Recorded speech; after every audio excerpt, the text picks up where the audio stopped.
président.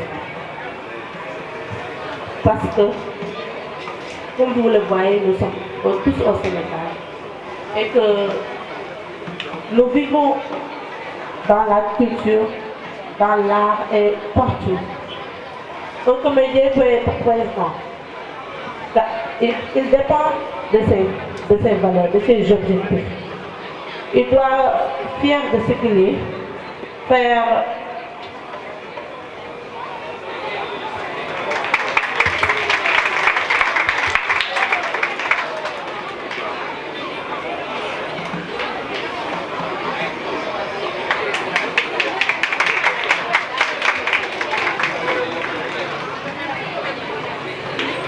en étant fier de ce que l'on est, en étant fier de ce que l'on a, que ça soit nos objectifs, que ça soit notre futur, on doit baser sur tout ce que... Excusez-moi.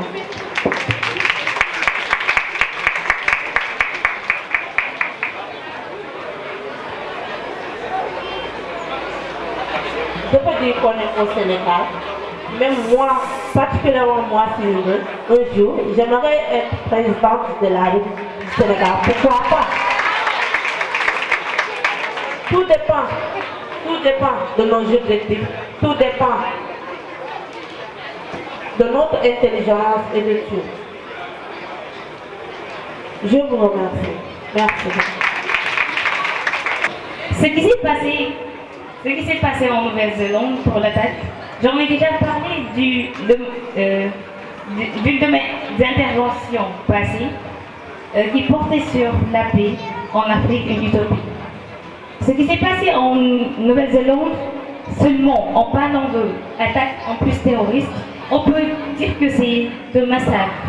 C'est pas humain. Et je ne peux pas imaginer comment une personne peut être en face de son prochain et le tuer, seulement parce qu'on n'est pas de la même religion. On a tendance à mettre les religions comme des barrières, des choses inflexibles et figées qui nous séparent les uns des autres et qui tendent à nous séparer. Je voudrais tout simplement dire que la religion n'est pas un barrage, n'est pas une frontière entre nous. La religion doit plutôt nous permettre de mieux cohabiter ensemble, mieux vivre ensemble. Parce que, après tout, nous sommes tous des humains. Le chemin au Sénégal. Ben, je crois qu'il est dû aux autorités publiques, politiques, car durant de nombreuses années, à passer, à faire des études, à se fatiguer, à mourir de faim, pourquoi finir comme ça, dans les rues, devenir un agresseur, un voleur, un bandit? Pourquoi? Dites-moi, à quoi servent les études si tu passes tout ton temps à penser, à apprendre, pour finir comme on ne veut rien, je peux le dire. Mesdames et messieurs, au Sénégal, on constate que le taux de chômage des étudiants augmente de plus en plus. Car même dans les universités, on constate que le nombre d'étudiants chômeurs augmente. Donc, je peux dire que le chômage est dû aux autorités, au gouvernement, qui n'ont rien fait, qui suivent seulement leurs conditions que l'on donne les Occidentaux.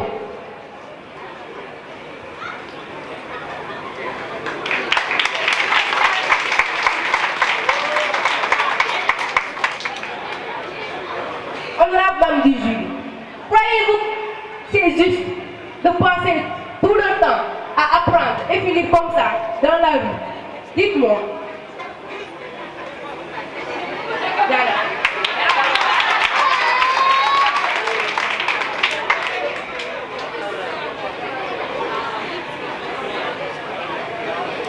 Ma jël ko ci olof bu doon ku jàng ba sonn toog ci école toog ci mbedd bi bu boobaa fii nga fees dell te fees na sax ba pare waaye ñun ñoo war a am fulla ñun ñi nga xam ne dañ toog ci ay banc. Merci soxna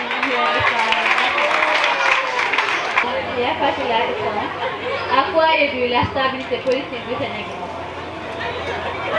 Alors, il faut de prime abord noter qu'au Sénégal, il y a la stabilité. La stabilité est due, selon mon avis, est due aux guides religieux. Parce que sans eux, sans le dialogue, il n'y aurait pas de la stabilité politique. Et nous voyons au Mali, par exemple, les pays qui sont autour du Sénégal, il n'y a pas de stabilité politique, il n'y a pas de guide religieux, il n'y a pas de guide religieux, autant pour moi. Et je pense que sans les guides religieux, le Sénégal n'en serait pas à cet état. Ces guides jouent un rôle très important dans la vie politique du Sénégal, parce qu'ils sont là jour et nuit à nous donner à prôner le dialogue. Et je pense que cela est très très très bon pour le développement et la vie politique du Sénégal.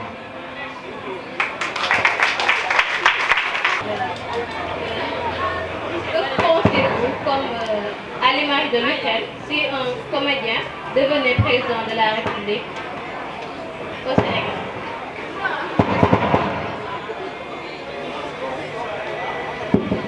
Voilà, je vais parler de ce que vous venez de dire. Si un comédien devenait président de la République, d'abord un comédien, c'est un être humain comme vous, moi et nous tous ici présents. Si vous parlez du comédien, d'abord, la comédie n'est juste une profession, c'est un travail. Nous exerçons tous notre travail. Chacun d'entre nous a son travail à faire chez lui. Lui, il a choisi d'être comédien. Et c'est pas parce qu'il est comédien qu'il n'a pas le droit d'être président. À l'image à titre d'exemple, je peux citer Coluche en France. C'était un grand comédien. Mais lui, si on parle d'aujourd'hui en France de Resto du Cœur, c'est grâce à ce comédien. C'est grâce à ce comédien que durant les moments de foi, c'est le comédien qui devait devenir président. Merci beaucoup. Il a récupéré le coup de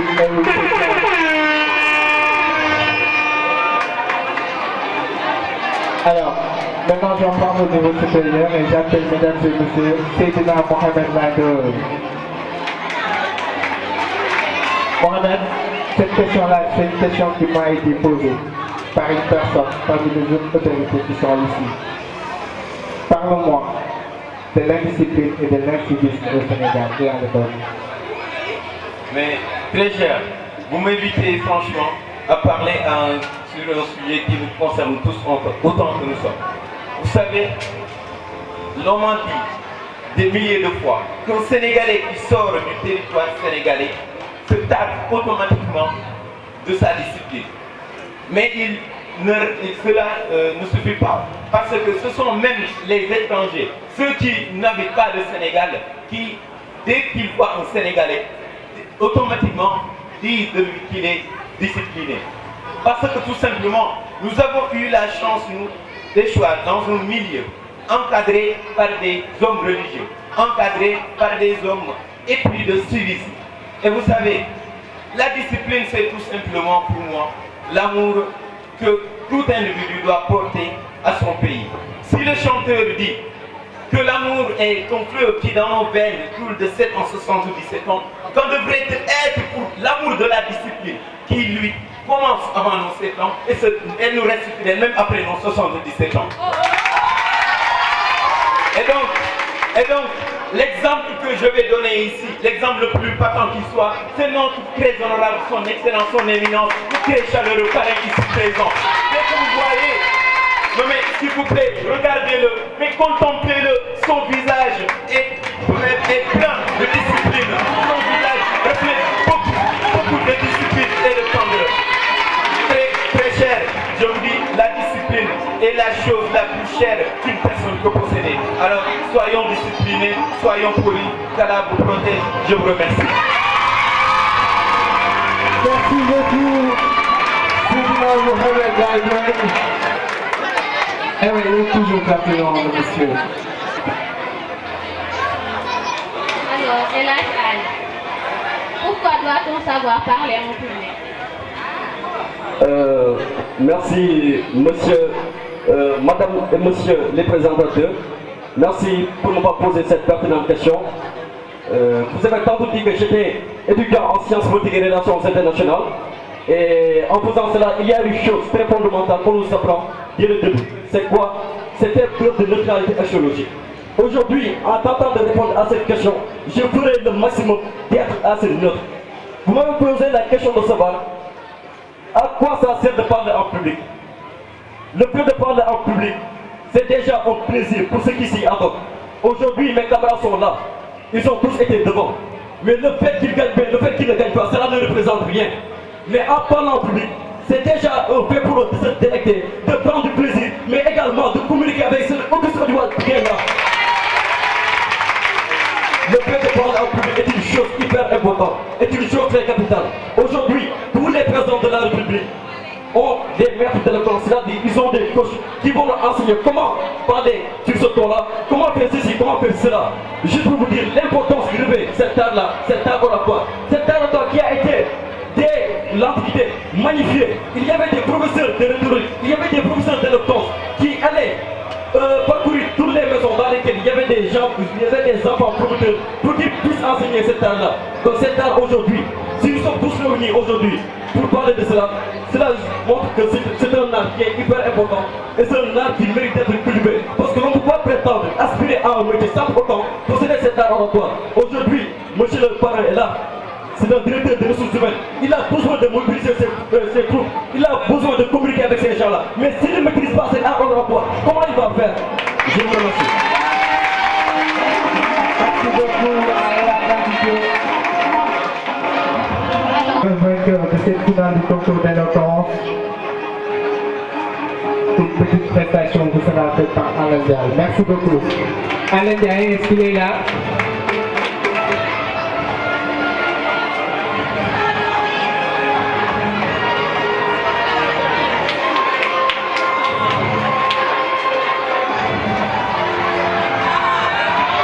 Ce concours d'éloquence, l'ensemble de nos structures sont dans ce bouquin et on va commencer la vente aux enchères à Tibi. Qui va dire plus de Tibi? Ou bien le public, qui dira plus de Tibi? Mais gars, un peu vous voulez dire? Ben, il y a quand même pas déjà un hein? Qui va dire mon petit? Mais comme tu l'as voulu dire? C'est mon petit.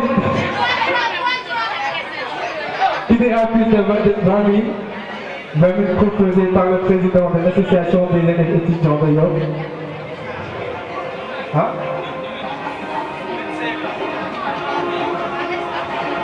Une fois. 25 000 qui dira 25 000. 20 000 deux fois. 25 000 par bouger dans la cassette. Ah ouais, ça commence à se tirer en fait. Alors, 25 000 par monsieur par le faire, qui dira 27 000? 27 000. Ma fille, elle est pauvre. Madame. Qui l'a là, c'est fini. Si vous méritez un petit, mais quand on a 27 000, comment tu me graves vous? Comment tu me graves? Comment on a 27 000?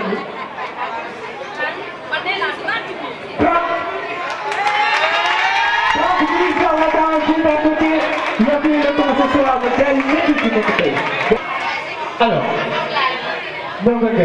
Alors, 30 000 par madame, en 5 000. Comment fallait pour 35 000 filles? Non, yo, vous parlez pas. Yo, vous parlez pas. Qui dira 35 000? Alors, quoi, on peut voir? Alors, vous faire cela. Alors, allez, ça va aller.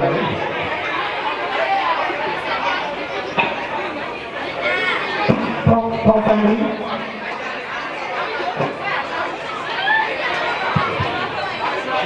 Attention, on va vous écouter la trompe.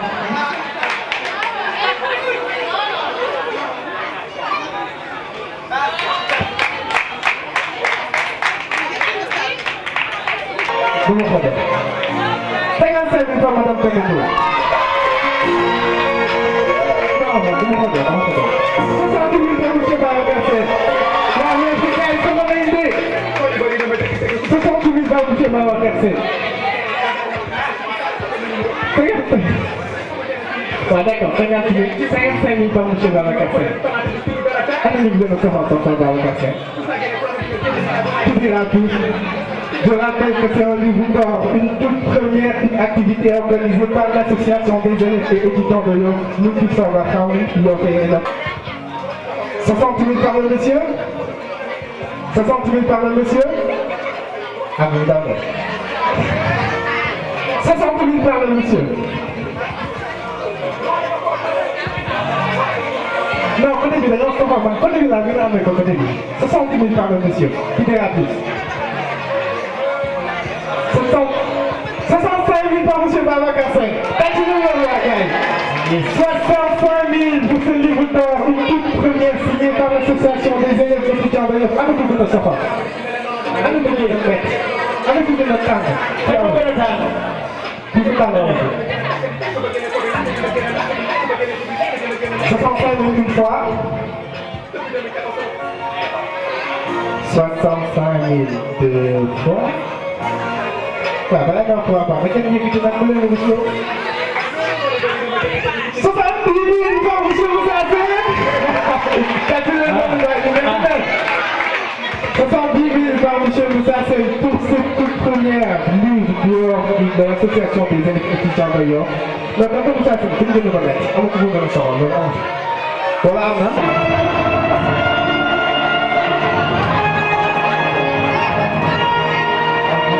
Avant de passer à la proclamation des résultats, je vais constater avec tout le monde que Yoff regorge d'enfants de valeur. Donc, des élèves et étudiants très pertinents qui s'expriment bien en français. Madame la proviseure, vous allez, sous votre contrôle, constater également qu'au niveau des écoles, le niveau de français n'est pas assez bon. Voilà. Alors, je vous félicite tous.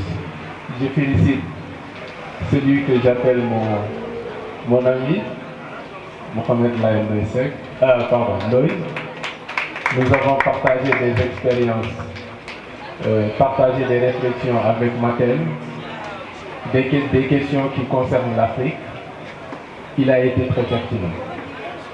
Et je remercie également tous ceux qui ont assisté à ce débat intellectuel. Vous avez montré que Yoff n'a rien à envier aux autres communes du Sénégal. Et je le dis haut et fort.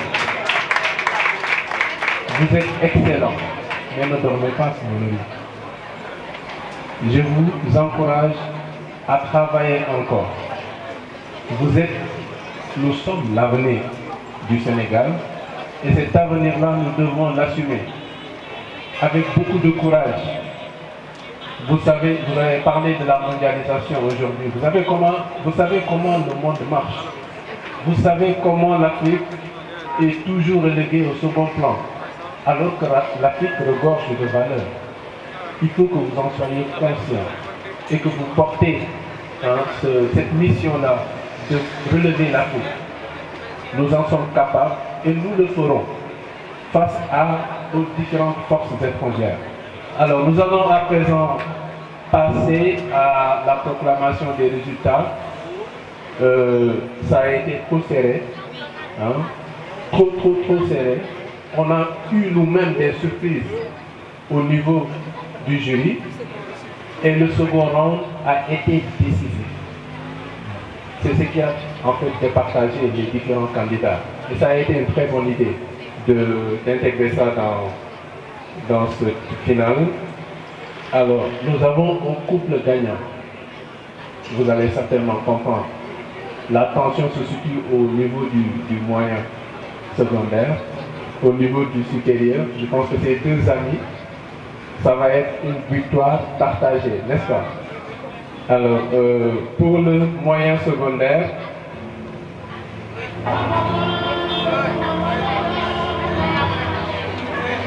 il aime bien ça, l'animateur.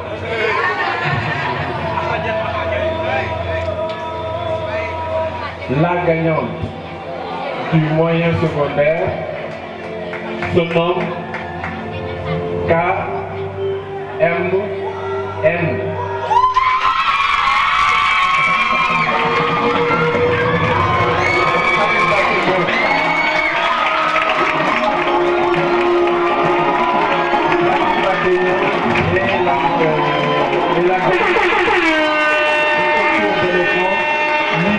moyen secondaire.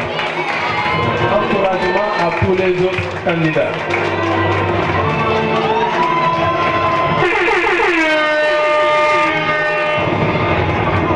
Il a la pression. Tu as la pression.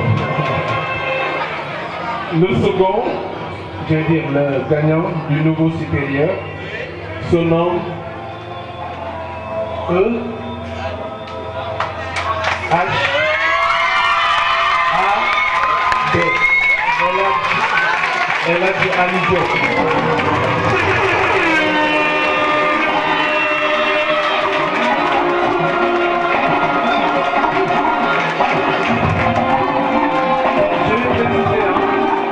Les deux, Mohamed Laïsek a eu une moyenne de 16,05 et l'autre 16,27.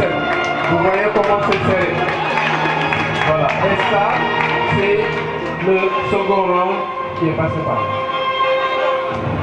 Le contenu du libellé qu'on vous a donné, il fallait en réalité être précis, concis.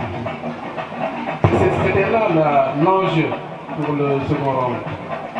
C'était très facile de passer à côté, comme de réussir. Et toutes mes félicitations à tout le monde, à tous ceux qui ont participé.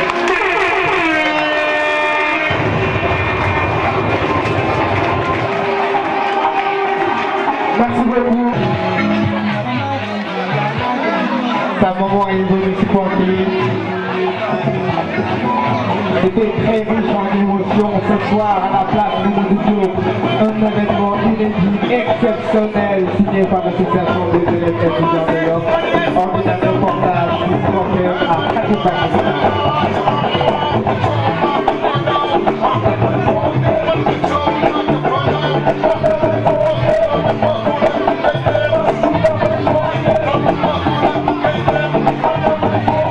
merci à l'association des élèves étudiants de l'Europe. Vous n'avez pas de mérité. C'est la logique des concours. C'est comme ça. L'année prochaine sera. Vous parlez pareil aussi de ça.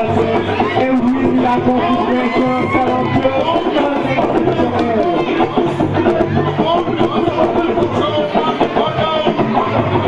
Et la Galidio, ordinateur portage, tout un forfait. Félicitations à toi. Si vous n'en Mohamed Lago, il n'a pas de mérité, c'est un frère. C'est également une victoire pour lui. Une photo de famille pour les deux gagnants, les deux vainqueurs de cette soirée d'aujourd'hui.